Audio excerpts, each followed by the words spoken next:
When you wear your natural, coarse, nappy 4C hair as a black woman, you are more likely to get a positive reception from white people, and she was speaking about dating, so she talked about white men, than black people, because nobody hates black hair more than black people, and nobody is crueler to black women about their hair than other black women. Nobody hates black hair more than black people. Before you guys get mad, just hear me out. So there's a conversation that happened on TikTok a while ago about how black women treat each other when it comes to hair. And I think nobody is harder on black women about their own hair than other black women. Some time ago, a woman shared that, when she wears her natural kinky 4C hair, she actually gets more positive reactions from white people than from other black women. And guys, the internet did not like that. She was doxxed. I don't know if you remember this person, but let's talk about it. Let's listen to some TikTok videos and we'll be right back.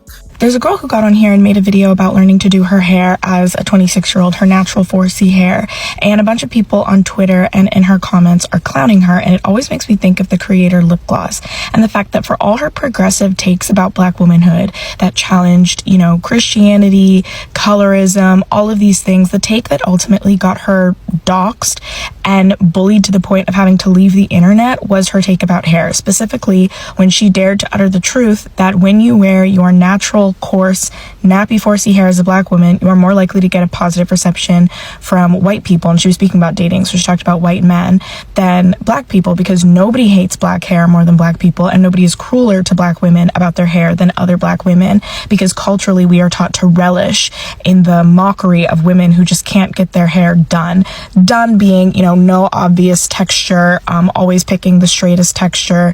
I'm wearing kinky straight hair, and I can't tell you how many times a family member has made a comment about that because it's not the... But her comments were very interesting to me, and it revealed the sickness that I think everyone, and I would say probably including myself, suffer from. Because who do you think was making fun of her in the comments and offering her help? The girls who actually had their hair, their natural hair out in their profile pictures or had locks, were offering to help. And the girls with tan lines from 365 days of wig cap wearage, baby hairs on XL, were making fun of her. And can I ask an honest question? Can I be mean? What is the difference between a bad silk press and a bag wig beyond tax bracket? There's not, except for the wig is, I guess, a less offensive attempt at bad hair because you can't see the coarseness of the texture. Someone who is constantly chasing the hair texture of an Australian shepherd, that Caucasian silkiness, all the time, is also not someone who knows how to do their own hair. And nobody in the comments was telling her how to actually learn about her porosity or anything like that. They were telling her how to make her hair slicker and smoother, because the offensive part was that she had 4C hair. People forget that the natural hair movement started because generations of perming meant that there were millions of black women who had no idea how to deal with their natural hair texture being grown out more than an inch. There's no conclusion to this video. It's just really sad. So let's talk about this.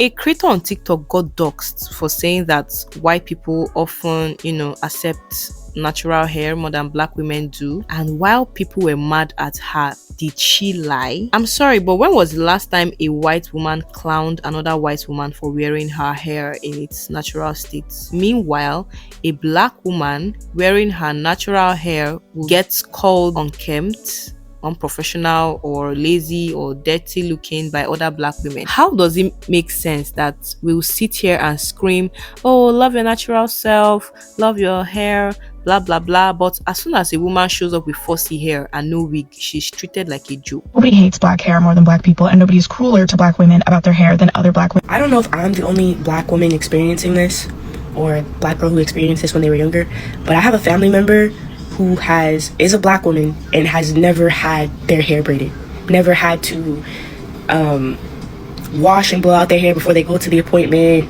none of that. Never sat in a chair, never been in a shop with other women, none of that. Hasn't even had fake hair added into her hair, like ponytails, wigs, sew-ins, never has had her hair done. Every time I go to get a protective style that I'm paying for out of my pocket, there's always some judgment. Oh, why did you get it this long? Why did you get this color? Again, you're not paying for it. You don't have to wear the style. I don't know why you are so opinionated. And you can't even relate to me on that front as a black woman. You've never had your hair braided. Then it turns into, oh, I wish you loved your natural hair more, and I wish you appreciated your natural hair is beautiful. When I wear my natural hair in an afro and I don't put product in it and I don't oil my scalp or whatever, and I just do a wash and go, oh, your hair is so unruly, it's so kinky, it's so unkempt, you look like you didn't comb your hair. At this point, I've realized that I just need to do whatever the fuck I want to do with my hair. Whether I want to wear it naturally, whether I want to apply product today, tomorrow, it doesn't matter. At this point in time, just do whatever you want to do with your hair. If you are dealing with a female family member who is black and is always constantly on your ass about what you are and aren't doing with your hair, ignore them. Because at the end of the day, just like with clothes, shoes, and hair, if they're not paying for it and they don't have to wear it, their opinion doesn't matter. Are you comfortable? Are you happy?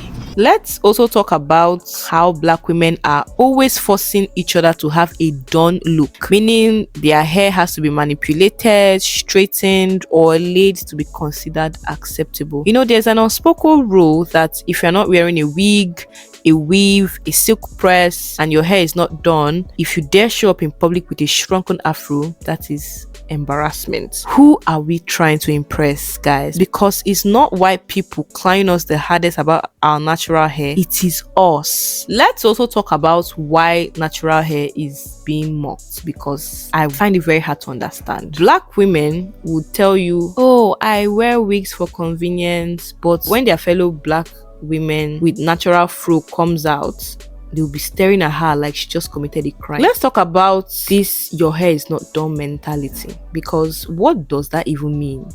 If you wash your hair, moisturize it, and style it the way it naturally grows, your hair is done. But no, to a lot of black women, done means as far away from your natural texture as possible. Now, if you saw a white woman in public with an air-dried hair, will you say that her hair is not done? But if you see a black woman with a natural twist out, you start thinking, oh, this woman is struggling. Why? I need you to ask yourself that question. Why do we judge our own hair so harshly? Where does this even come from? It's not like we're born hating our own hair. This is centuries of conditioning telling us that the closer to European beauty standards we are, the better. And let's not even pretend that this does not hurt us.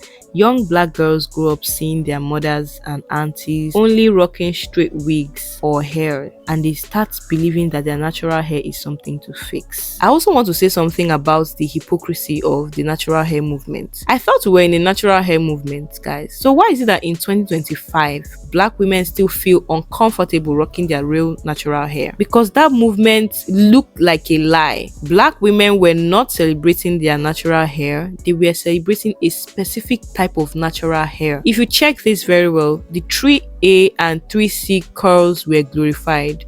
The loose, bouncy, effortless wash and go look was hyped up, but the tighter the curls, the nappier the curls, the less acceptable it became. At the end of the day, we can't really sit here and complain how white people view our hair if we are the first ones to clown a black woman for not wearing a wig. This is something we need to address as a community. If you've ever felt pressure to do your hair just to avoid judgment from other black women, I need you to drop a comment below, and I also love to hear your thoughts about this topic in the comment section. My name is Benita. If you're new here, thank you for stopping by.